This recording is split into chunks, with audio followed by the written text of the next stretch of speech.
Ladies and gentlemen, welcome back to another YouTube video. This time we're going to be grading every AFL trade rumour that is currently in the scene. Now it is just the end of August. There might be new ones by the time this comes out. There might be some decisions by the time this comes out. First of all, we've got Mark Keane. We're going to start obviously from Adelaide, alphabetical order. Mark Keane, a great defender this season, famously played for Collingwood, but he's really started to perform well under Matty Nix, and allegedly he's got a year to run on his contract, and he's thinking about coming back to Victoria. There's a lot of interest from Victorian clubs. Whatever Victorian clubs he goes to, as a 24-year-old, he's got plenty of upside. I think there's plenty of.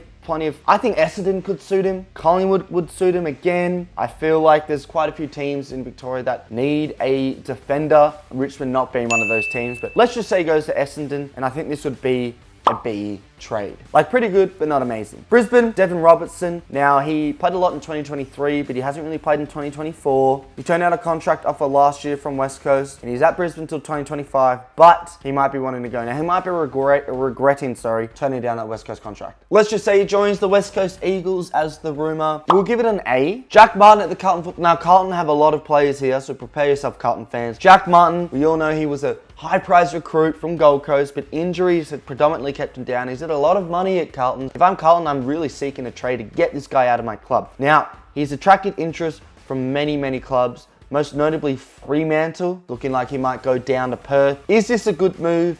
And when we're grading this as well, just to give you a bit of context, I'm sort of grading it based off the club that they're leaving. Like, I'm sort of grading it off both clubs, like who wins and stuff like that. Like, this for Carlton, I think, would be an A. And for Fremantle, I think this is more a C. I think being injury prone and being on a lot of money, it's a bit of a risk. Yeah, so let's average that out as a B. Harry Mackay. Now, to talk about Harry Mackay, we're going to first talk about Christian Petracca. I know I'm going out of alphabetical order, but Christian Petracca has been rumoured to, well, we all know the saga.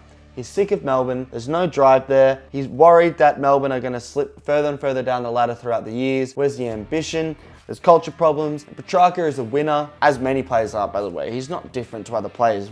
Obviously, all AFL players want to win. But Petracca is basically putting his foot down and said, I want to go to a big club like a Collingwood, a Carlton, a Richmond, and Essendon that has big crowds and will win. So you can exclude Richmond from that because we won't be winning next season. But he wants to go, and Carlton has emerged as the main candidate. Now, we'll talk about Trac first. Obviously, probably will be one of the biggest trades ever if it was to happen. Carlton will need to give up multiple first-round picks. In fact, probably 3 first-rounders. But if they do slip in a Harry Mackay, and Melbourne have been on note wanting a key forward, that's a different trade. Now, the Petracca trade has to get an A+.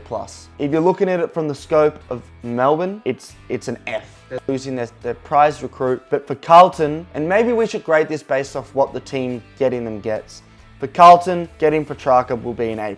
But losing Harry Mackay, I think, is an F. Mackay has come back. He's still well, he's not young, but he's in his prime. Can they afford to get rid of him when Kerno still has shown he's got injury problems, even though he has been fit for a while? But it's risky. Who's their third forward then? We all saw at the end of this season they struggled without either of those key forwards. So if you're Carlton, you can afford to get rid of Mackay and get Petracca in, but only if you were to then get another key forward in.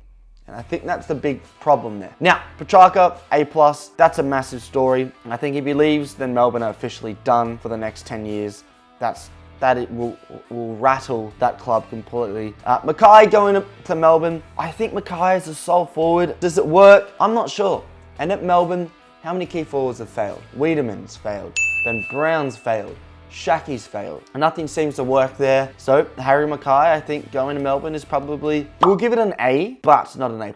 Matthew Owies is out of contract. He has reported interest from rivals. Whoever Matt Owies goes to, I think, is a classic B, maybe C+, but probably a B. Decent role-playing player. Mark Pittonet, the ruckman from Carlton as well. He's got 3 years on his contract for the Blues, but there are people showing interest with him due to his lack of game time, and Tom DeConing's only going to get better and better with age. So if Pittonet wants to be a first ruck choice, he needs to leave. Where would he go is an interesting proposition. To be honest, I'm not sure if he would make any team if he wanted to leave. I feel like the rucks right now are pretty fucking strong. For every club I think of, maybe Geelong. You know what, let's say Mark Pittonet goes to Geelong. That's the trade. Geelong want to get some competition for their ruckman. I think if Geelong get Pittonet, that's a C. Pretty boring.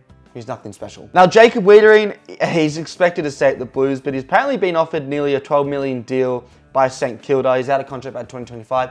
He'll say the Blues, but let's say St Kilda got Wiedering. I don't think St Kilda need Wiedering. I think Wilkie and Howard have got plenty of football left in them. So this might be controversial, but I'm giving that trade a D. A big D if it was to happen, which it won't. Collingwood now, Finn McRae, he can't get game time. And to be honest, when he does play, he doesn't look that impressive. So I think for the Carlton, for the Collingwood Football Club, they'll be seeing some trade value in him. And he's obviously not going to make their first team, given some of the young talent in the midfield there for Collingwood. And we saw towards the end of the season, even with all the midfielders out, Finn McRae still couldn't break into the first team. Maybe as a sub, but not the first team. I think that'd be dumb not to get rid of him. I think clubs that'll pick him up. Richmond need a midfielder. I'm sure Essendon can use with a midfielder. Whoever, let's say Richmond gets Finn McRae. I think that's probably a C for Richmond. They need something more than just a maybe young midfielder. But we need midfielders, Richmond. Reece McInnes, another Collingwood player who struggled to get in Collingwood's 22. Out of contract at season's end. Whoever gets him, I think, will be a B+.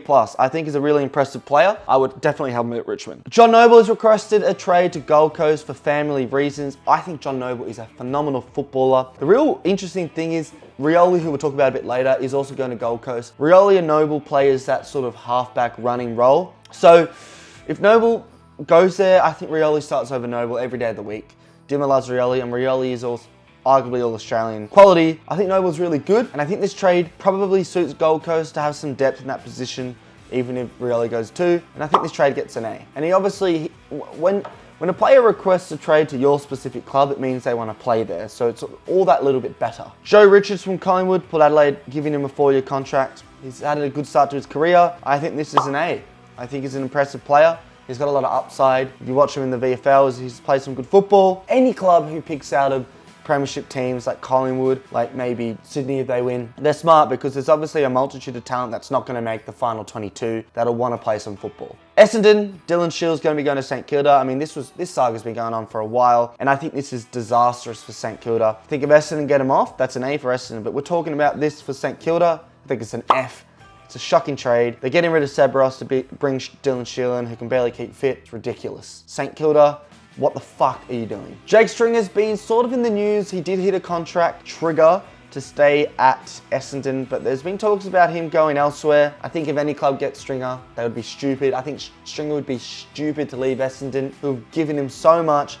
That would be just so poor form if he leaves. So I think Stringer, if he goes anywhere for Essendon and for that club, I think it's a big D. A big, fat, stinky D. Fremantle. Now, apparently, there's only one player on this list, Andy Brayshaw, where St Kilda are interested in that player, who's only contracted till 2025. Brayshaw's not leaving Fremantle, but if he was to join the Dockers, it's an A+ for the... Sorry, if he was to join the St Kilda Football Club, it's an A+. I mean, there's talk about Dangerfield going back to Adelaide. D, nostalgia, pointless. Gold Coast now. Alex Davies. We all know this guy has some talent. He's got interest from both Collingwood and Geelong. He's out of contract. He does have a 2-year offer from the Suns to keep him there beyond this season. But if you're getting interest from Collingwood and Geelong, I wouldn't blame him for leaving, and I think he will for that matter. Now, let's assume they're the same team here, Collingwood or Geelong or similar. I think he would both suit those teams, particularly Collingwood for me, who they get rid of some of those midfielders, you know, Finn McRae, etc. He would be a good backup player there, and I think he could arguably start some games for Geelong. I think for both those teams, it's a B+. And I think that's pretty fair. Jack Lacroix just now, he's obviously been left out of the side towards the end of the season by Dimmer. Dimmer said, explore a trade, mate. Fuck off. And he's from Adelaide, so he's probably going to go to Port or Adelaide. I don't see Port Adelaide going for him, given he might cost too much. I think he suits Adelaide a little bit more. And if he goes to Adelaide, this trade could easily get an A. Maybe not A+, but I think he's from Adelaide, so he obviously wants to go back there. And I think when he's going to be back home, he'll play good football. He's an outstanding talent. Probably hasn't lived up to his high draft pick status, but I think when he goes to Adelaide, he could change the dynamic of that club, and they could be a finals team next year. Malcolm Roses from the Suns, contracted 2025, but he's also been given the nudge to explore a trade. Adelaide and Essendon are linked. I don't think Essendon should touch him, but I think Adelaide can use some young talent. I believe he's quite young. Yeah, he's 23. I think this is sort of a C+. Like, he'll be a decent player regardless. The Giants now have a lot of players. Isaac Cumming. Now, he's the defender who has attracted interest from a multitude of clubs, both Adelaide clubs and Adelaide, Port Adelaide, Fremantle and Melbourne. So all over Australia, he's attracting interest is out of contract at the end of the season. Even though he has played football for the Giants and he's in their 22 every now and then, he is guaranteed a game at other clubs more than the Giants. I don't know why Melbourne are going for him. I feel like they have enough defensive stocks. Fremantle, I think he would suit, but I think if there's any club who might want him, it's the Adelaide clubs. Adelaide and Port Adelaide. I think Adelaide defensively need help. And I think Port Adelaide, even though they have signed a lot of defenders in recent years, they still need some support in that defensive line. I think if either Adelaide or Port Adelaide or Fremantle get him, it's an A. He's a really good player. I think if Melbourne get him, it doesn't make sense. It's more of a D. Nick Haynes, he is out of contract with the Giants. Carlton are reportedly gonna throw the money at him, even though he's old, or some Victoria. He wants to go to play in Victoria. But let's assume it's Carlton. I think Nick Haynes going to Carlton, is an interesting choice. You know, they've got some intercept players there already. I think this is probably a C. I think he's going to be a consistent player for Carlton, but not a guaranteed starter. James Peatling, also for the Giants. He has broken out and played some really good football in recent weeks. And Collingwood has shown interest, as well as Melbourne, St Kilda, and the West Coast Eagles. Now, he's uncontracted for 2024. The Giants are giving him a 2-year offer. I think he's going to stay at the Giants if I had to pick. But if he wants to go to Collingwood, I think that trade would get a A+. I think he suits Collingwood. I think Melbourne, he suits Melbourne as well, especially if some of their midfielders leave. A as well.